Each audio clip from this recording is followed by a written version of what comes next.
Le Samsung Galaxy S10 plus des Galaxy Buds offerts maintenant. Une génération qui n'a encore rien compris. Parce que quand on parle de nouvelle génération, nous parlons du criminel solo qui va fouler Guillaume.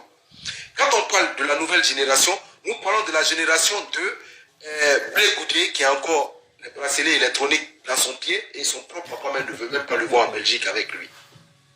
Donc c'est pas ceux-là aujourd'hui que nous allons laisser le pouvoir dans leurs mains. Le pouvoir doit s'acquérir honnêtement. Le pouvoir doit s'acquérir avec des gens qui veulent amener une paix en Côte d'Ivoire. Nous n'avons pas besoin des gens qui veulent nous diviser. Nous avons besoin des gens qui peuvent réunir, qui peuvent rassembler toute la Côte d'Ivoire entière. Nous avons besoin des gens aujourd'hui qui peuvent construire notre pays. Le président Ouattara ne peut pas se déplacer, partager l'argent à tous les Ivoiriens. Mais tout simplement, le président Ouattara, tout ce qu'il peut faire, c'est de faire rendre le développement, c'est de construire des routes. Comme le lundi, oui, à Abidjan, il va avoir l'ouverture du pont échangeur, oui, à Marcory. Tout le monde, j'espère qu'il faut que vous soyez présents pour l'ouverture, voilà, de ce échangeur. C'est ça qu'on appelle un gouvernement en place. Je vais prendre un exemple. Le vendredi, moi, je suis allé à Lausanne. Oui. Le vendredi, je suis allé à Lausanne et j'étais allé saluer quelqu'un. Et où j'étais allé saluer, il y avait un Camerounais qui était là-bas. Un Camerounais bien qui était là-bas. Je dis bien un Camerounais qui n'était même pas au courant, qui ne connaît même pas mon pays. Ouais.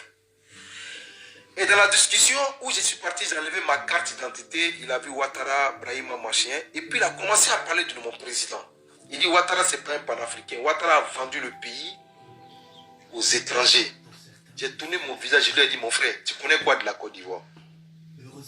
Tu connais quoi de mon pays? Tu connais quoi de la Côte d'Ivoire?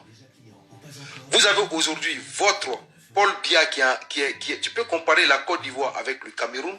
Dis-moi, tu peux comparer la Côte d'Ivoire avec le Cameroun? La Côte d'Ivoire aujourd'hui, il n'y a pas de problème. Même si nous avons vendu notre pays aux Blancs, mais notre pays là, ça se construit. Mais vous qui vous parlez panafricain, vous qui dites que votre pays n'est pas vendu, mais votre président, qu'est-ce qu'il fait là-bas? Quel développement votre président fait dans votre pays? Il n'y a pas de développement. Vous n'avez rien dans votre pays. Nous, on a un beau pays. Vous dites votre pays là, c'est pas vendu. Mais votre pays s'est divisé. Il y a les anglophones. Il y a des temps. Réglez ce problème-là d'abord avant de mettre ta bouche sur les Ivoiriens. Parce que nous, les Ivoiriens, aujourd'hui, ce qu'on veut, c'est la paix. C'est la paix. On veut marcher avec les pro-babo. On veut marcher avec les gens du FPI. Donc, nous, simplement, ce qu'on veut dans notre pays, c'est la paix.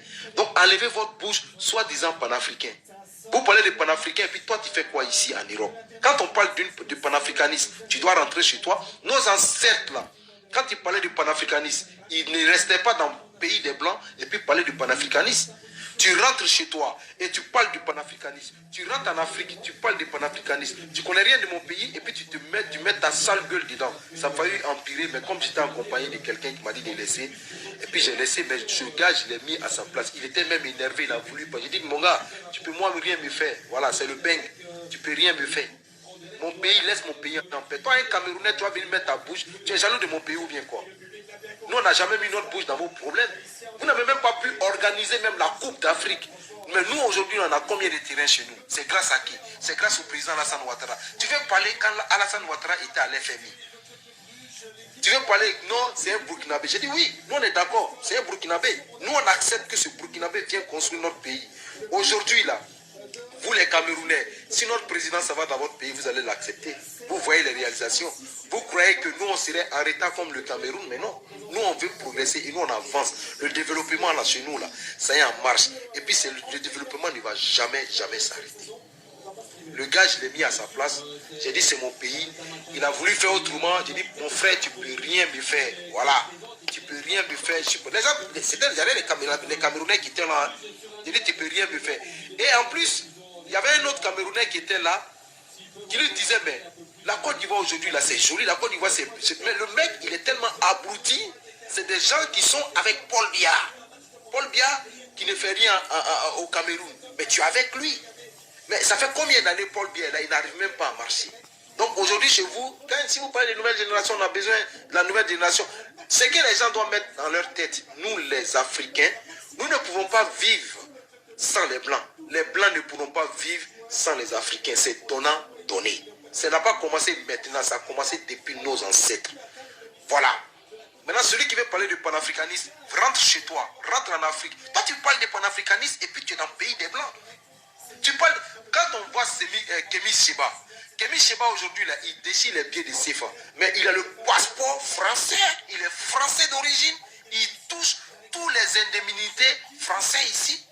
Et vous vous asseyez là, vous dites que vous êtes panafricaniste, allez mettre les pays africains en guerre.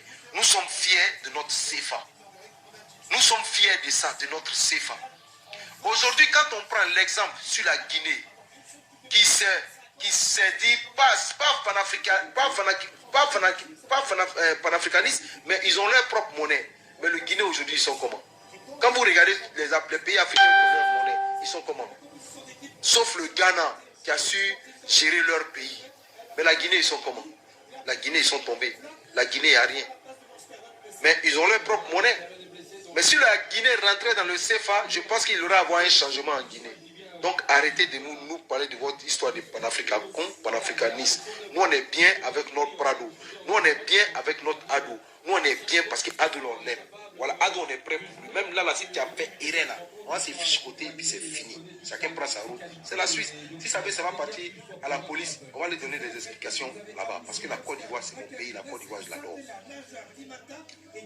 En passant aussi par les pro-Babo, les fanatiques de Babo Laurent qui sont sur les réseaux sociaux en train de raconter du n'importe quoi. Vous savez, dans un temps, je causais avec un petit Soroïs.